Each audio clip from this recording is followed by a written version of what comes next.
South ఇండియాలోనే అతి తక్కువ ధరలకే నాణ్యమైన రత్నాలని అందించే ఏకైక సంస్థ 6 JVR.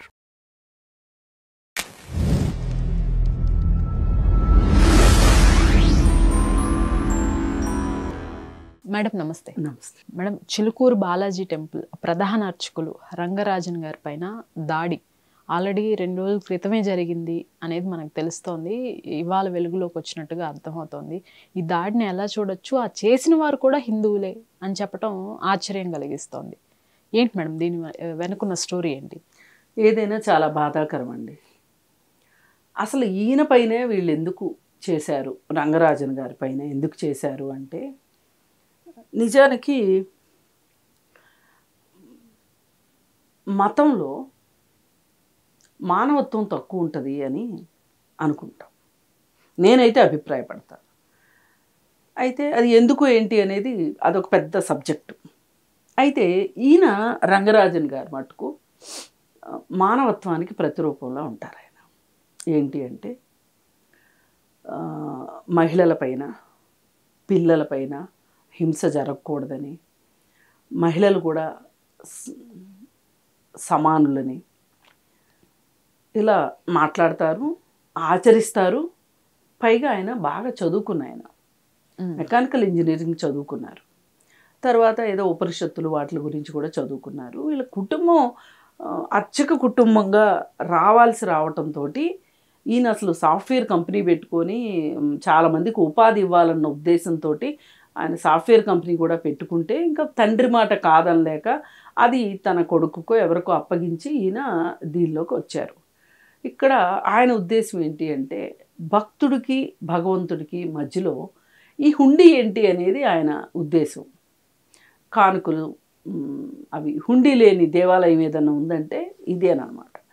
సరే, ఆయన కొన్ని సంస్కరణలతోటి, కొన్ని మానవత్వంతో, మానవతావాదిగా ఉంటూ ఆయన అలా ఉంటున్నారు. కొన్ని ఆ మధ్యకాలంలో పుత్రకామేష్టి యాగం చేశారు అక్కడ. అది కొంచెం అభ్యంతరకరమైన విషయం. అది సైన్స్కి యాంటీగా ఉంటుంది. సరే, ఇప్పుడు అందరిలోనూ మనం లోపాలు ఎతుకుతూ కూర్చుంటే ఎవరు దొరుకుతారు మనకి? ఉన్నంతలో ఆయన మొన్న ఒక ముస్లిం రైతుకి ఎలక్ట్రిక్ షాక్ తోటి అతని ఎద్దులు చనిపోతే, ఆవులు చనిపోతే ఆవులు ఇచ్చారు, ఏది గుడి తరఫు నుంచి. అలాగే ఎప్పుడో పాత రోజుల్లోనే దళితుడిని భుజాల మీద మోసిన చరిత్ర ఉంది. అయితే దాని గురించి కూడా ఆయన కీర్తిస్తూ ఉంటాడనమాట. దళితులు మనవాళ్లే, ముస్లింలు మనవాళ్లే, సమాజంలో అంతర్భాగమే, అందరము ఒకటే అనేటట్లు ఒక రకంగా చూస్తే ఆయన మాట్లాడే మాటలు అవన్నీ వింటుంటే ఒక బౌద్ధ సన్యాసి దలైలామలాగా ఆయన మాట్లాడతాడు అని చెప్పి ప్రతీతి ఆయనకి. పైగా వయసు కూడా ఉంది, వయసుతో పాటు జ్ఞానం కూడా ఉంది. మరి ఇవన్నీ ఉన్న వ్యక్తిని ఆల్ ఆఫ్ ఏ సడను ఆయన పైగా ఆ గుడి పైన కొంతమంది వ్యక్తులు కన్నేశారు. ఆ గుడి చాలా విలువైన భూములు ఉన్నాయి. ఆ గుడికి, చిలుకూరు గుడికి చాలా ప్రాశస్త్యం ఉంది. అయితే అలా ఎవరో చాలా దాన్ని అన్యాక్రాంతం చెయ్యాలని చూస్తే కూడా ఆయన దాన్ని కాపాడుకుంటూ కోర్టులో కేసులు వేసుకుంటూ, ఎందుకంటే చదువుకున్న మనిషిగా ఆయన ఏదో అలా లాగిస్తూ ఉన్నారు అనుకోండి. అయితే ఆయన పైన ఇప్పుడు వీళ్ళు బజరంగ్ దళ్ వాళ్ళు మేం కాదంటున్నారు, విశ్వ హిందూ పరిషత్ వాళ్ళు మేం కాదంటున్నారు. ఇప్పుడు ఒక యూత్ ఇది రామరాజ్యం అని పేరు బయటకు వస్తుంది. అతను వీరరాఘవరెడ్డి అని చెప్పి గోదావరి జిల్లా అతను దగ్గర ఒక ప్రైవేట్ సైన్యం 5,000 మంది ఉన్నారంట. రిక్రూట్ చేసుకున్నాడు. నెలకి 20,000 జీతం, ఫుడ్డు బెడ్డు అన్నీ ఆయన ఇచ్చేటట్లు. మరి వీళ్ళకి ఫండ్ ఎవరు ఇస్తున్నారో తెలియదు. వీళ్ళందరూ ఏంటి అంటే రామరాజ్య స్థాపన కోసం మేము పనిచేస్తున్నాం అనే ఒక దీంట్లో మీరు చెప్పిన మాట వినాలి, కుటుంబము అది ఇది అనటానికి లేదు. మీకు ఏ పని అప్పగిస్తే ఆ పని చెయ్యాలి అని చెప్పి వాళ్ళందరినీ రిక్రూట్ చేసుకొని ఒక ప్రైవేట్ ఆర్మీ లాగా పెట్టుకొని ఇంక వాళ్ళందరూ ఒకలానే ఉన్నారు చూడటానికి.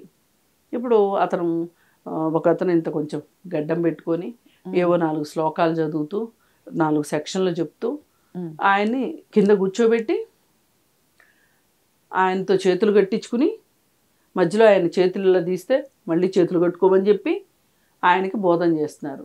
నువ్వు ఉగాదిలోపు మేము చెప్పిన మాట వినాలి, రామరాజ్య స్థాపన కావాలి అంటే ఇది శైవ మతానికి వైష్ణవ మతానికి ఉన్న గొడవలాగా అనిపించింది నాకు ఒక్క క్షణం. ఓకే. వెంకటేశ్వర స్వామి, రాముడు, రామరాజ్యం. ఇప్పుడు అది గుడి, వెంకటేశ్వర స్వామి గుడి, చిలుకూరు బాలాజీ టెంపుల్. మరి ఈ వివాదం ఏంటో అసలు వీళ్ళు నిజంగా ఏం కోరుకుంటున్నారో అర్థం కావట్లా.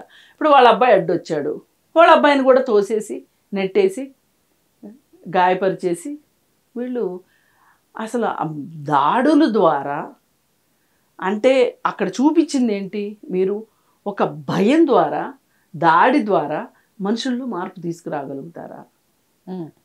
అసలు మనం ఎక్కడున్నాం? ఇవాళ ప్రపంచం ఏంటి? ఇవాళ సొసైటీ ఏ దీంట్లో ఉంది? సెక్షన్స్ ప్రకారం నీకు పడబోయే శిక్షలు ఏంటి రేపొద్దున? అసలు నీ వెనక ఎవరున్నారు? అసలు నీకు ఇంత ధైర్యం ఏంటి? 5,000 మందిని రిక్రూట్ చేసుకోవడం ఏంటి? వాళ్ళందరినీ ఒక చోట కూర్చోబెట్టి నాకు ఇది చూస్తుంటే నాకు ఏమనిపించిందంటే డేరా బాబా అని ఒకడు జైల్లో ఉన్నాడు, అతనిలాగా అనిపించింది. అంటే ఒక కల్ట్ అనమాట అక్కడ. అంటే ఈ కల్ట్ అంటే ఏంటి అంటే ఇప్పుడు పైన ఒకటి చెప్తూ ఉంటాడు, ఆడు చెప్పేది రైటా రాంగా ఏంటి, మంచిగా చెడా, నాకు నష్టమా లాభమా, లేదు సమాజానికి నష్టమా లాభమా ఏమీ ఆలోచించకుండా అక్కడ ఒక శాస్త్రం లేకోకుండా, ఒక నిబంధన లేకోకుండా, ఒక సిద్ధాంతం లేకుండా, ఒక రూలు రిధము లేకోకుండా వాడు ఏం చెప్తే వీళ్ళు అదే కల్ట్ అంటే. మరి ఆ కల్ట్లో భాగంగా చేస్తున్నారా వీళ్ళు? అసలు ఒక క్షణం అయితే అతని మొహంలో భావాలు చూస్తే అతను ఎవరైతే దాడి చేయడానికి వచ్చాడో అతను ఒక మామూలు పరిస్థితిలో ఉన్నాడని అనిపించట్లా. ఎందుకంటే మనిషి అనేవాడికి ఈ కాలంలో బతుకుతున్నప్పుడు నా చుట్టూ ఒక చట్టం ఉంటుంది, పోలీసు ఉంటాడు, కోర్టు ఉంటుంది, ఇవన్నీ ఉంటాయి, ఇవన్నీ నన్ను నియంత్రిస్తాయి అనే ఆలోచన ఉంటుంది. నాకేమనిపించిందంటే ఆ యానిమల్ సినిమాలో హీరోలాగా కనిపించాడు ఆ అబ్బాయి, అంతకుమించి వేరేగా కనిపించలే. అంటే తను ఒకటి నమ్ముతున్నాడు, అది నమ్మించాలని చూస్తున్నాడు రెండో వాళ్ళని. ఇప్పుడు నేను నమ్మాను కాబట్టి అది కరెక్ట్ అంటే కాదు కదా, అది చట్టానికి లోబడి ఉండాలి, న్యాయానికి లోబడి ఉండాలి, పోనీ కనీసం ధర్మానికి లోబడి ఉండాలి, లేదు చుట్టూ వాళ్ళు యాక్సెప్ట్ చేసేటట్లు ఉండాలి. దీన్ని ఎవరన్నా యాక్సెప్ట్ చేస్తారా అసలు ఇట్లా చేయటాన్ని? ఓ పెద్ద ఆయన అట్లా కూర్చోబెట్టి పైగా ఆయన భావజాలం గురించి ఎంతో కొంత అర్థం చేసుకున్న తర్వాత ఆయన ఎప్పుడైనా మాట్లాడితే అదే మాట్లాడతాడు. సనాతనం అనడం కరెక్ట్ కాదు. ఇప్పుడు కాలానికి తగ్గట్లు, ఈ కాలానికి తగ్గట్లు మనం ఉండాలి అనేది ఒకటి నేను ఆయనతోటి విభేదించింది ఏంటి అంటే ఆ పుత్రకేమ కామేష్టి యాగం దగ్గరనే నాకు నచ్చలేదు. కానీ అయినా అది వేరే విషయం. అది చేశారంటే దాన్ని చట్టంలో ఏమైనా చట్టానికి లోబడి లేదు అది అని ఉంటే చట్టం ప్రకారం మాట్లాడడం కరెక్ట్ తప్పితే కూర్చోబెట్టి నువ్వు భయపెట్టి కూర్చోబెట్టి మాట్లాడడం ఎంతవరకు కరెక్ట్? కన్నీళ్ళు కూడా పెట్టుకుంటున్నట్టు. అవును, ఆయన కన్నీళ్ళు పెట్టుకున్నాడు, ఆయన కొడుకుని కొట్టారు, మరి కన్నీళ్ళు పెట్టుకోకుండా ఎలా ఉంటాడు? ఎంత వణికిపోతున్నాడు ఒక రకంగా. అంతమంది ఒకేసారి వస్తే ఇంకా నయ్యం ఆయనకి హార్ట్ అటాక్ రాలేదు. మీరు నేను అయితే ఇదైపోతాం. అంతమంది చుట్టుముడితే ఒక రకంగా మామూలు దాడి కాదు అది. అసలు వీళ్ళు ఎవరు?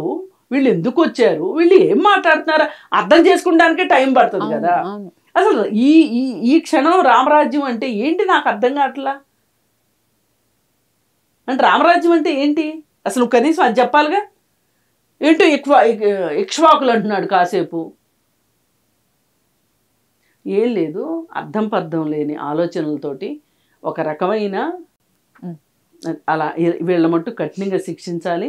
ఎందుకు శిక్షించాలి అంటే ఇట్లా ఎవరికి వాళ్ళు ప్రైవేట్ సైన్యాలు నిర్మించుకుంటూ వెళ్ళిపోయి ప్రభుత్వ నియంత్రణ లేకపోతే ఏం జరుగుతుంది. మూకుమ్మడిగా ఒక గ్రామం మీదకి వచ్చి దాడి చేశారనుకోండి, ఇప్పుడు బందిపోట్లాగా అనిపించారు వీళ్ళు నాకు. అది కరెక్ట్ కాదు కదా.